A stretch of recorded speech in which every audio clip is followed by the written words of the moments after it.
Wellness Rhythm Show. Find your rhythm. Live your wellness.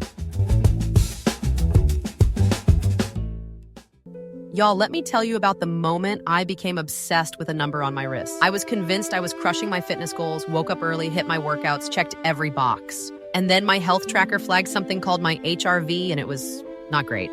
I had no idea what it even meant. Right, and that's the thing. Heart rate variability is one of those metrics that's been hiding in plain sight for decades.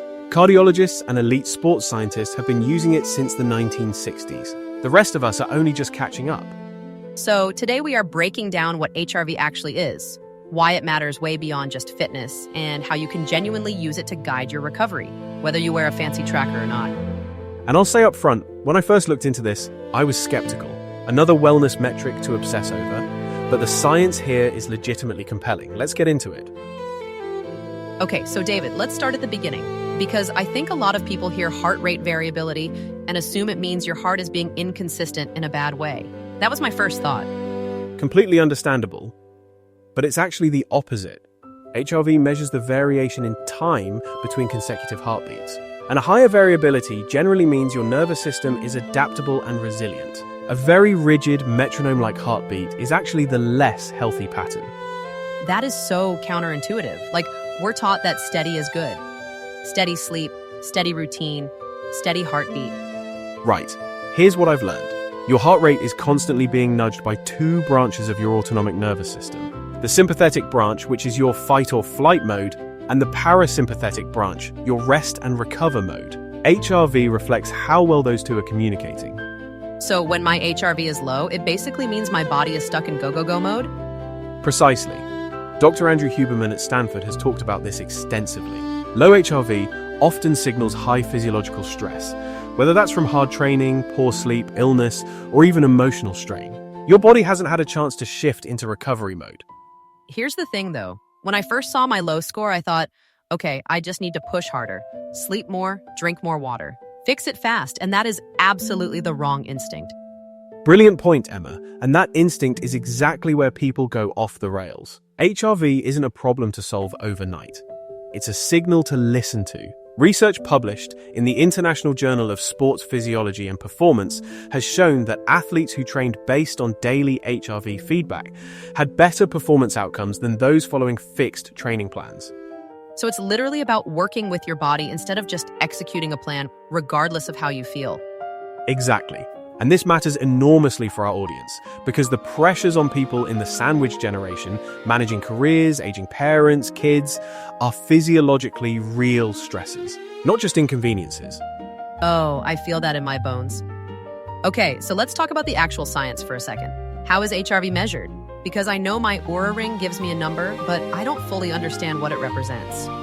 Right, so HRV is typically measured in milliseconds, and it uses a calculation called RMSSD, which stands for root mean square of successive differences. Don't worry about the math. What it captures is how much the gap between beats varies moment to moment. Higher number, more variability, generally more recovered. And what's a good number? Because I've seen people post their HRV scores online and there's a huge range. This is genuinely important. There is no universal good number. Dr. Marco Altini, a researcher who's done extensive work on HRV interpretation, is very clear that your score only really means something compared to your own baseline over time. Comparing yourself to someone else is almost meaningless. That is such a relief, honestly.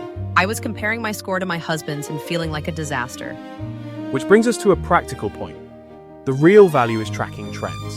Is your HRV lower than your personal 7-day average? That's a yellow flag. Consistently low for several days? That's your body asking for a recovery day, not another hard session.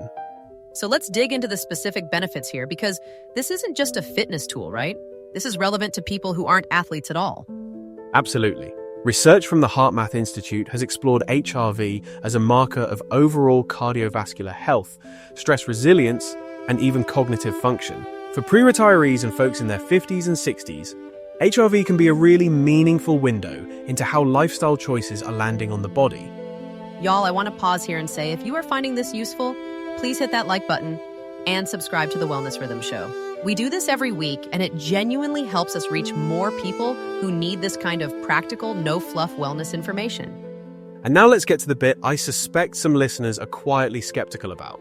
Because there's a real question of whether consumer wearables even measure HRV accurately enough to be useful. Oh, I'm glad you're bringing this up because I know people have that question. Right, so a 2010 study in the journal Frontiers in Physiology compared consumer devices to medical-grade ECG measurements. The findings were nuanced. Chest strap devices like the Polar H10 performed quite well. Wrist-based optical sensors, like many smartwatches, were less precise but still useful for tracking trends in the same individual over time. So the message isn't your tracker is useless, it's understand its limitations. Precisely. Use it for directional guidance, not clinical precision.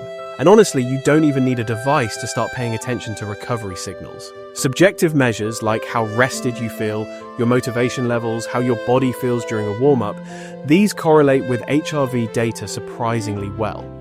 Here's the thing though, I think there's also a risk of becoming too obsessed with the number. I've been there, checking it the moment I wake up, feeling anxious if it's low, which, ironically, probably lowers it more. That's a genuinely important nuance. Researchers call this metric anxiety, and it's a real phenomenon. Dr. Ely Puterman at the University of British Columbia has written about how over-monitoring can itself become a stressor. The tool should reduce anxiety about your body, not amplify it. So the practical integration question is, how do you actually use this without it taking over your brain?